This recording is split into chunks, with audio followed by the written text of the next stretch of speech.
social media has really contributed to as much as any other single force, I think, to our sort of fragmentation. It has these other potentials, and I think Bruce's Common Ground does a really good job, and I think music is the other thing that can be brought to us. I do think we need live music. I feel like I should be making a pitch for when the pandemic is over and you need a party band. Yes. We'll come to your home and play this music for you. But of course, one thing I want to what interject. Are we gonna do? Yeah. I want to interject, Adam. It's the secret weapon. What I think our old eyes are not seeing is, since I'm a motivational speaker and I go into schools and I talk to kids about bullying and stay away from drugs, it's the youth. See, I've been on the front line with youth for over 10 years, and whether I'm in the Kentucky up in the mountains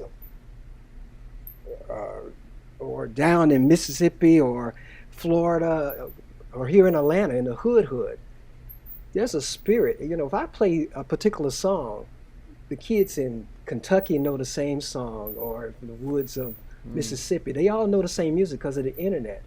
And so this old spirit of racism and division, it's a dying thing.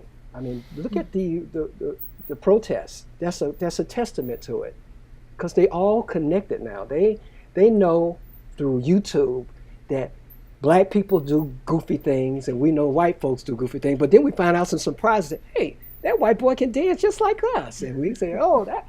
And so that's the beauty of the internet, and that's the beauty of the youth and all those old barriers. Now we could keep trying to hold them up, but ultimately I know in my spirit, I know that the good guys win.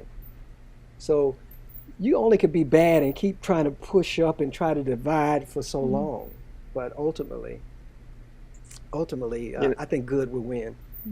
I just point out, I think the challenge out there is not that people don't want to see things work differently. They really do. And in fact, there's a number of studies, I won't go into them here, that show pretty clearly that people want something different. The difference is that we're in a time right now where there's not conviction that things can change. That's the problem. People are concerned that we're just kind of stuck and we're not going to be able to make any progress on these issues because we're so divided. But they're looking for change. And the thing that is so important about our work, and we know others are similarly involved, is that when they do see it work, that is that spark of inspiration that drives them to think and act differently. A very quick story.